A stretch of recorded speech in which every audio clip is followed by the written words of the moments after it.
Hello everyone, my name is Arzu Kakkar and welcome to Sri Ram's IS. Let's start with today's session where we'll cover these articles. Let me give you a quick brief क्या हम cover करेंगे आज के session में. तो हम बात करेंगे समर्थ स्कीम के बारे में, GS paper 2, Kaziranga national park के बारे में prelims, international solar alliance assembly GS paper 2, paper 3 environment section से भी लिंक कर सकते हो और प्रीलिम्स के लिए भी है. West Nile virus prelims, graded response action plan prelims plus GS paper 3. ठीक है, so this will be a topic of discussion for today. जल्दी से क्या करना है, अपनी अटेंडेंस मार्क करनी है. कैसे करनी है? एक लाइक का बटन दिख रहा होगा, वहां पे क्लिक कर दोगे ना थम्स अप साइन पे, आपकी अटेंडेंस मार्क हो जाएगी.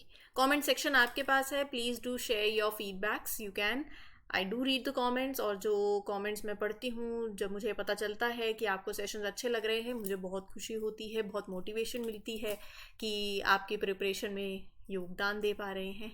ठीक है, so you can trust the platform Shri Ram's IAS. They are serving the nation since 1985. So yes, ये इतनी लंबी जर्नी तभी कवर होती है जब बच्चे साथ देते हैं, जब ट्रस्ट बना पाते हैं, जब क्वालिटी कंटेंट आपको मिलता है, जब गाइडेंस मिलती है, तभी होता है. तो ऑफलाइन हम थे, अब हम ऑनलाइन भी हैं, तो you can share the sessions so that we have an extended family also. SSC, UPSC और अपना स्टेट PCS, किसी भी एग्जाम के लिए ये सेशंस काम करेंगे. लेकिन मैं पहले बता देती हूँ, जो मैं पढ़ाती हूँ, जो लेवल ऑफ डेप्थ मैं कवर करती हूँ, वो होती है IAS के पर्सपेक्टिव से, IAS बनने के पर्सपेक्टिव से, मतलब UPSC का एग्जाम क्रैक करने के पर्सपेक्टिव से होती है कि अच्छा प्रीलिम्स में इतनी है, मेंस मतलब इस एग्जाम के लिए इतनी डेप्थ तक आपको आर्टिकल कवर करना है. अब क्या है ना, एक हम इससे नीचे और भी जा सकते हैं, पर वो वाली स्टडी होती है कि अगर आपको किसी टॉपिक में बहुत ज़्यादा होती है, चुल मची हुई है, और अगर आपको PhD करनी है, बहुत क्यूरोसिटी है, नहीं और भी जाएं, बिल्कुल एग्जाम के परे चले गए, कोई फ़ायदा नहीं है. मेरे को मार्क्स लेने हैं, रैंक लेनी है, तो वो लेवल तक आपको जाना है जहाँ से, जिस तरीके से, मतलब मुझे ये पता चलता है कि हाँ ये सर्कल है, यहाँ से UPSC किसी भी एंगल से क्वेश्चन पूछ सकती है, इतनी डेप्थ कवर कर लेती हूँ मैं, राइट. तो वो डेप्थ कवर करते हैं. लेकिन अब इसमें से मान लो स्टेट PCS यहाँ से पूछती है, SSC यहाँ से पूछ रही है, तो वो आप अपने तरीके से ले सकते हैं.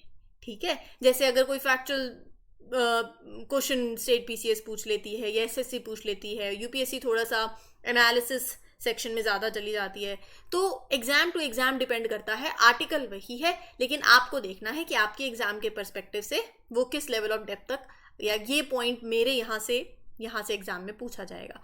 मैं last depth that is required for your UPSC exam वो कवर करवा देती हूँ. ठीक है, चलिए बातें बहुत हो गई, शुरू कर लेते हैं सेशन और लेते हैं हमारा पहला article. The Centre's air pollution control panel for Delhi NCR recently directed state governments in the region to implement the first stage of graded response action plan. क्या कहती है ये लाइन? हाल ही केंद्र सरकार ने, या आप बोल सकते हैं by the central governments air pollution control panel के द्वारा, एक आप बोल सकते हैं डायरेक्टिव सामने रखा उन्होंने फॉर दिल्ली NCR. उन्होंने इंस्ट्रक्ट किया कि मतलब आसपास के रीजन में भी and in the state government to implement the first stage of graded response action plan. Graded response action plan क्या है वो मैं आपको बताती हूँ. अभी जब मैं फर्स्ट स्टेज की बात करती हूँ, तो फर्स्ट स्टेज जब आपका पॉल्यूशन लेवल अभी क्लासीफाई हो रहा है एज पुअर, बहुत से इसमें क्लासिफिकेशन भी 1, 2, 3, 4 जाती है ना, when it is classified as poor, तो स्टेज 1 की बात कर रहे हैं वो भी. अच्छा, ये सर्टेन स्पेसिफिक एक्शंस लो टू कंट्रोल द पॉल्यूशन, कुछ एक्टिविटीज़ पे रिस्ट्रिक्शन लगाओ, जैसे आपको मॉनिटरिंग बढ़ाओ, बर्निंग नहीं करनी है, पब्लिक ट्रांसपोर्ट का यूज़ जो है उसको प्रमोट करो कि अपने प्राइवेट व्हीकल्स लेके निकल रहे हो, पॉल्यूशन और हो जाएगा. So this graded response action plan is a flexible system that escalates responses जब पॉल्यूशन और वर्सन होता है. क्या है ग्रेडेड रिस्पॉन्स एक्शन प्लान? एक फ्रेमवर्क है जो किस लिए डिजाइन किया गया है, टू कॉम्बैट एयर पोल्यूशन. कहाँ पर? दिल्ली NCR रीजन के अंदर, to fight air pollution specially during the winter, जब एयर की क्वालिटी बहुत खराब हो जाती है, बैड हो जाती है. It was introduce as an emergency response mechanism. ठीक है. So there are certain set of steps that are put into action depending upon अच्छा कितना ज्यादा एयर पोल्यूशन हो गया है, and that is measured by air quality index. जब AIQ poor level पे रीच कर जाता है तो GRAP is triggered to control the pollution. कौन इंप्लीमेंट करता है ग्रेडेड रिस्पॉन्स एक्शन प्लान को? विंटर मंथ्स में इंपॉर्टेंट है, मैंने बता ही दिया. The Commission for Air Quality Management in NCR और इन adjoining एरियाज हैं, दे oversee the implementation. They are responsible for making sure that GRAP is followed. कौन सी मिनिस्ट्री साथ में काम करती है? Ministry of environment, forest and climate change collaborate करती है. Now the Commission for Air Quality management, they had set up sub committee. It has constituted a sub committee जिसके अंदर ऑफिशियल्स होते हैं from this management, member secretaries होते हैं of pollution control board. Uttar Pradesh के आसपास की जगह होगी ना, दिल्ली, हरियाणा, यूपी, राजस्थान के जो मेंबर सेक्रेटरीज हैं पोल्यूशन कंट्रोल बोर्ड के वो होते हैं. Central Pollution control Board, IMD के scientist, one from IITM and a health adviser, ये सब होते हैं इस सब कमेटी में. ये सब कमेटी रेगुलरली मीट करती है टू डिसाइड कि when and how to activate this graded response action plan based on pollution level. जो ऑर्डर और डायरेक्शन होता है of CAQM will prevail case of any conflict between the directions issued by the state government. तो basically वो ये बोल रहे हैं अगर कोई डिसएग्रीमेंट हो जाता है बिटवीन स्टेट गवर्नमेंट के ऑर्डर और CAQM के ऑर्डर के बीच में, तो किसका डिसीजन फॉलो किया जाएगा? किसका डिसीजन फॉलो किया जाएगा? कमीशन का, commission for Air Quality management का. ठीक है. अब मैंने आपको बताया अलग अलग स्टेजेस होते हैं. सो 4 स्टेजेस होते हैं in this GRAP. Stage 1, stage 2, stage 3, stage 4. जब एयर क्वालिटी पुअर है 1, जब बहुत ही पुअर हो गई स्टेज 2, तो मतलब 300 से 400 में आ गई, 401 से 450 के अंदर आ गई तो सीवियर एयर क्वालिटी हो गई है. 450 से भी ऊपर चला गया एयर क्वालिटी इंडेक्स तो सीवियर प्लस, बहुत ज़्यादा खराब हो गई है. एयर क्वालिटी इंडेक्स है क्या? क्या है air quality index? Air quality index is issued by the government agencies to gauge air pollution levels. देखो, एयर क्वालिटी इंडेक्स मेजर करता है कि आपकी एयर कितनी पॉल्यूटेड है. अलग अलग रेंज होती है, जैसे 0 से 50 की रेंज है तो मतलब एयर इज क्लीन. 51 to 100 की रेंज है तो मतलब satisfactory, okay, but sensitive people might feel some discomfort. फिर 101 से 200 मॉडरेट है, मतलब it's not that great. Some people with the breathing issues might start feeling uncomfortable. यहाँ फिर अनकंफर्टेबल लेवल आना शुरू हो जाता है. फिर 201 से 300 एयर इज वेरी अनहेल्दी. जो जिनको हेल्थ की प्रॉब्लम्स हैं they could have trouble breathing. फिर 301 से 400 वेरी पुअर, वेरी बैड. 400 से 450 सीवियर, एंड 450 के बाद तो अपना severe plus, extremely polluted, danger, बाहर जाना ही डेंजरस हो गया है, राइट. तो ये पूरा टॉपिक था. अच्छा, ये यहाँ मेंशन है. ठीक है. 0 से 50, 51 to 100, 100 to 200, 200 to 3 and 3 to 4, 4 to 450 and 450 plus. ठीक है. पॉलिटी में कोई डाउट आ रहा है? गाइडेंस चाहिए? आपके पास फैकल्टी अवेलेबल है, रेफर कर सकते हो इन सेशंस को. पॉलिटी के लिए है, कंसेप्चुअल क्लैरिटी पूरी है, रेफर कर सकते हो, फ्री ऑफ कॉस्ट है, प्लेटफॉर्म पे अवेलेबल है, इजी हो जाएगा जो बिगिनर्स हैं. स्पून फीड सेशंस भी हैं टेकन बाय प्रज्ञा मैम, जिसके अंदर कोई अगर सिंगल एक करंट अफेयर के टॉपिक में डाउट आ रहा है तो वो भी रेफर कर सकते हो. They are on the platform itself. Moving ahead with the next article. West Nile virus के बारे में पढ़ना है, नाइल वायरस के बारे में पढ़ना है. Ukraine is grappling with the outbreak of this virus. Health officials raising alarms as the death toll rises. ये जो वायरस है ये मेंबर है फ्लेविवायरस जीनस का. It belongs to the family of Flaviviridae. ये पहला 1937 में it was first discovered in a woman from the West Nile district in Uganda आज के टाइम पे ये वायरस आपको Africa, Europe, Middle East, North America, West Asia, हर जगह फैल गया है। WHO के according the number of cases they increase between June to September, मतलब समर और ऑटम मंथ्स के दौरान। मच्छर काटता है ना तो होता है bite from the infected mosquito. Mosquito कहाँ से लाता है वायरस? जब वो बाइट करते हैं इन्फेक्टेड बर्ड्स जो इस वायरस को कैरी कर रहे हैं in their blood for a short time, right? So mosquito becomes infected when they feed on infected birds, so which circulate the virus in their blood for a few days. और जब mosquito फिर वो person को bite करेगा, virus आगे पास होगा और infection होगा। इन्फेक्टेड एनिमल्स से कांटेक्ट से भी ये वायरस फैलता है। अब वैसे तो 80% जिनको इन्फेक्शन हुआ है कोई सिम्टम नहीं दिखेगा, they show no symptoms at all, asymptomatic 80% के अंदर। बाकी जो 20% है उन्हें बुखार हो सकता है, सर दर्द हो सकता है, टायर्डनेस, बॉडी एक, वॉमिटिंग। कई कहेंगे ऑन अ लाइटर नोट, जो एक्सरसाइज नहीं करते हैं रेगुलरली और कोई वर्कआउट नहीं है ज़िंदगी में, बैठे रहते हैं सारा दिन और हमें यहाँ दर्द है, हमें वहाँ दर्द है, उनके बॉडी एक तो ऐसे और वैसे है। जिन्हें सारा दिन थकान है वो वैसे ही टायर्ड है, जिन्हें सारा दिन सर दर्द है उन्हें वैसे ही सर दर्द है, ठीक है? It was just on a lighter note. पहले ही बोल रही हूँ कहीं सीरियस हो जाओ कि मैम मेरा सीरियस वाला मेरे को हेडेक होता है, आप मजाक ले रहे हो। मजाक नहीं ले रही। Now so far 19 countries have reported the outbreaks. Countries के नाम याद करने की ज़रूरत नहीं है। कोई वैक्सीन अवेलेबल है? नहीं है, ये याद करने की ज़रूरत है। पूछा जा सकता है कि क्या कोई वैक्सीन अवेलेबल है इस वायरस के लिए? नहीं है। Supportive treatment can be provided, ताकि जो सिम्टम्स हैं उस बेसिस पे आपको दवाई दे दी जाती है। न्यू दिल्ली के अंदर 7th session of international solar assembly जो होगा 3 से 6 नवंबर 2024 अभी होगा, उसके लिए कर्टेन रेजर वॉज होस्टेड। तो यहाँ मेरे को तो सोलर असेंबली के बारे में पढ़ना है, ठीक है? Basically this curtain raiser is an event that was held to officially launch and provide you a preview of the upcoming assembly meeting. कुछ दिन पहले, हाल फिलहाल में ही, 1-2 दिन पहले ही मैंने ना इंटरनेशनल सोलर अलायंस का जिक्र किया था कि इंडिया, शायद मैंने अभी जब मैंने आपके साथ SCO समिट डिस्कस करी ना, तो हमारे डॉक्टर S जयशंकर ने ये बोला वहाँ पे जाके कि इंडिया, ये सारे इनिशिएटिव इंडिया ने लिए हैं, इंडिया काम कर रहा है क्लाइमेट चेंज को लेकर भी, ठीक है? सो ये जो अलायंस है, ये it is a global organisation जिसका मकसद है कि सोलर एनर्जी यूज़ करते हैं वर्ल्ड वाइड। देखो, 2 बातें हैं।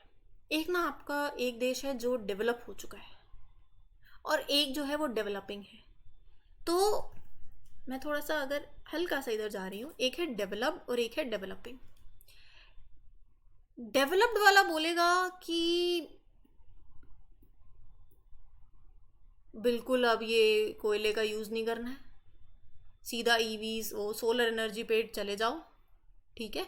पॉल्यूशन बहुत हो रहा है, क्लाइमेट चेंज हो रहा है। डेवलपिंग वाला बोलेगा तुमने तो इतना कर दिया पहले ही, जो तुम तो डेवलप हो चुके हो, तुम्हारी इंडस्ट्रीज बन चुकी हैं, अब जब हम डेवलपिंग वाले हैं तो तुम्हें ये लगता है कि बिल्कुल यूज़ नहीं करना है। फेज आउट नहीं कर सकते हैं। हालांकि तुम्हें ज़्यादा कंट्रीब्यूट करना पड़ेगा, हम भी कंट्रीब्यूट करेंगे, लेकिन लेस देन यू। दूसरी बात यह है कि इंडिया जैसा देश, यहाँ पर हम सीधा बोल दें कि ठीक है फेज आउट कर लो, उसको वो होता है आज से ये वाली इंडस्ट्री पे ताले लग जाएंगे, सीधा सोलर एनर्जी वाले काम करेंगे, वो नहीं हो सकता है।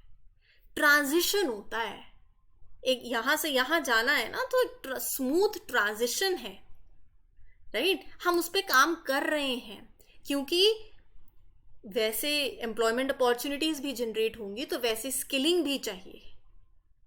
Are you getting my point? तो अगर मैं EVs की बात कर रही हूँ, लोगों में भी अवेयरनेस लानी पड़ेगी, इसके लिए इंडस्ट्री स्टैंडर्ड्स भी सेट करने हैं, एम्प्लॉयमेंट अपॉर्चुनिटीज भी लानी है, तो वैसी स्किलिंग भी देनी पड़ेगी। And it is a time taking process. धीरे धीरे स्मूथ ट्रांजिशन होता है। ये एक इंपॉर्टेंट पॉइंट है जो याद रखना है। सो वी, अब जैसे मान लो ईवीज की प्रमोशन कर रहे हैं कि ईवीज लो, ईवी लो, राइट, लेकिन गाड़ी ले ली पर वो ईवी चार्जिंग स्टेशंस भी जगह जगह पर हो, है, कम है अभी। जितना आपको पेट्रोल पंप दिखते हैं उतने क्या हर जगह ईवी चार्जिंग दिखते हैं स्टेशंस? नहीं, बट हो रहा है, चल रहा है, ट्रांजिशन में है, ठीक है। तो we are in that transition phase, ठीक है। ये बहुत इंपॉर्टेंट पॉइंट था। अच्छा हाँ, वैसे ना मैं आपको अगर जिनके ऑप्शनल बताना मुझे क्या क्या है आपके ऑप्शन, बट जैसे देखो जब मैं इनइक्वालिटी की बात करती हूँ तो don't you think that there is an international inequality also? ये आपके फिलॉसफी से भी लिंक होता है, इक्वालिटी जीएस पेपर 2 से भी लिंक होता है, एथिक्स से भी लिंक होता है। इंटरनेशनल इनइक्वालिटी क्या है? यही तो है, डेवलप, डेवलपिंग, 3 कैटेगरीज बन सकती हैं, आप बताना एक, ठीक है, under developed, so that is all together another scenario. Coming back, international solar alliance assembly एक डिसीजन मेकिंग बॉडी है of international solar alliance representing each member country. ये बॉडी क्या करती है? ये डिसीजन बना लेती है regarding the implementation of the alliance agreements. They coordinate actions जो आपको लेने हैं to achieve the objectives. So the assembly deliberates matters of substance such as selection of director general, functioning of ISA, approval of operational budget. ये सारा काम ये करते हैं। They choose a leader, director general, they discuss कैसे ISA operate करना है आगे, money, they prove it, जो एक्टिविटीज़ के लिए यूज़ होगा। हर साल मीटिंग होती है इनकी, and representatives from different countries usually at the ministerial level, high ranking government officials वो अटेंड करते हैं। So the assembly looks at how well the ISA's programmes are doing by checking solar energy use, performance, cost, financing, how much money is available to support solar energy projects, how affordable solar energy is becoming, how effective the solar energy programmes are, ये सारा कुछ ये देखते हैं, ठीक है। 120 countries हैं इसके अंदर that are signatory to the ISA framework, जिसमें से 102 कंट्रीज हैं they have submitted the necessary instrument of ratification, ठीक है। सो 120 कंट्रीज ने एग्रीमेंट साइन कर दिया है, ओ सॉरी 120 कंट्रीज, हाँ 120 कंट्रीज ने एग्रीमेंट साइन किया है, लेकिन उसमें से 102 कंट्रीज हैं that have officially become the full members by completing the necessary steps to join also, ratification कर दिया है। India is currently in charge as the president of ISA assembly, office of president India holds. France is serving as co-president, and this upcoming 7th session जो होगा, important topics will be discussed. Solar energy को कैसे promote करना है, and everyone should access it also, how to adopt it, how to make it accessible, funds भी तो चाहिए to speed up the use of solar energy, उस पर discussion करेंगे। और रही बात इस अलायंस की, तो 21st कॉन्फ्रेंस ऑफ COP21 में टू यूनाइटेड नेशंस UNFCCC 2015 में हुआ पेरिस में, वहां ये अलायंस बना। तो ये एक action oriented, member driven, collaborative platform है, और इसका हेडक्वार्टर कहाँ है? Very important, ISA is headquartered at National Institute of solar Energy in Gurugram. इसका हेडक्वार्टर इंडिया में है, जहां पर इसके main operations and activities are coordinated, ठीक है। काजीरंगा दिख रहा है, देखो फटाफट, इसके बारे में बात करेंगे। More than 446 butterfly species record करी गई हैं आसाम के काजीरंगा नेशनल पार्क में। तो इसके बाद, अब इस नंबर के बाद ये सेकंड हाईएस्ट बन गया है in the concentration in the country जहाँ हैबिटेट है फॉर बटरफ्लाइज, तो वो दूसरे नंबर पर आ रहा है। पहले नंबर पर नामदफा नेशनल पार्क अरुणाचल प्रदेश में है। होमवर्क दे रही हूँ सीधा सीधा, मैप में सारे जो असम के नेशनल पार्क्स पड़ते हैं वो देखने हैं, मानस, औरंग, नामेरी, काजीरंगा, दिब्रू साइखोवा कहाँ कहाँ पड़ता है, ईस्ट टू वेस्ट लैटिट्यूड्स पे वो देखना। तो असम में पड़ता है, गोलाघाट एंड नागांव डिस्ट्रिक्ट्स हैं उसके पास। Single largest undistributed and representative area है in the Brahmaputra valley flood plain. 1985 में इसको वर्ल्ड हेरिटेज साइट डिक्लेयर कर दिया बाय यूनेस्को। जो रिवर ब्रह्मपुत्र की ट्रिब्यूटरी है डिफालू, वो यहाँ से बहती है, लैंडस्केप में आपको ग्रास, मार्शेस, शैलो पूल्स ये सब देखने को मिलेंगे। फ्लोरा में आपको टॉल एलिफेंट ग्रासेस, डेंस पूरी वाटर लिलीज, लोटस, ये सारी स्पीशीज देखने को मिलेंगे। और एनिमल्स में भी buffalo, elephant, many endangered species also. और वर्ल्ड की लार्जेस्ट पॉपुलेशन जो है ना 1 हॉर्न्ड राइनोसोर्स की यहाँ है। ठीक है, आगे चलते हैं। समर स्कीम की बात करेंगे क्योंकि सरकार ने स्कीम को एक्सटेंड कर दिया है और 2 सालों के लिए, 2024-25 और 2025-26 के लिए। बजट 495 करोड़। क्या करेंगे? 3 लाख पर्सन को ट्रेन करेंगे इन दी टेक्सटाइल रिलेटेड स्किल्स। समर्थ की full form scheme for capacity building in textile sector. Demand driven और प्लेसमेंट ओरिएंटेड स्किलिंग प्रोग्राम है। डिमांड ड्रिवन क्या समझते हो इस टर्म से?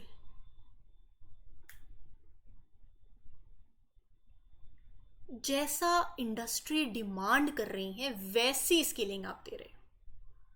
Your training is provided that matches the skills that employers are looking for. Placement oriented मतलब it is helping people to get the jobs after they finish the training, right? So ये बात कर रहे हैं summer scheme को लेके, जिसका मकसद क्या है? To incentivise and supplement the efforts of the industry in creating jobs in the organised textiles and related sectors. तो प्लीज ध्यान रखना है टेक्सटाइल्स के लिए है। This is specially important for workers in the garment segment, apparel segment, helping them work more efficiently and effectively. तो workers को help करना to learn new skills, to improve their existing skills. ठीक है, तो इस स्कीम के under there are implementing agencies also. So the skilling program is implemented through various implementing agencies. Textile industry हो गई, institutions हो गए, organizations हो गए, NGO, society, trust, companies, organizations, जो भी entrepreneurs जो active हैं in the textile sector. और कौन सी मिनिस्ट्री से जुड़ी हुई है? Ministry of textiles. ठीक है, तो ये था आपका आज का सेशन। उम्मीद करती हूँ क्लियर हो गया हो। कोई डाउट है you can ask me in the comment section. कोई पॉइंट वापस से सुनना है, वीडियो आपके पास है, थोड़ा पीछे लेकर जाओ, सुन सकते हो, नोट डाउन कर सकते हो, completely your choice. Will meet you in other one. Till then take care, good luck, good wishes. Thank you everyone, all the best.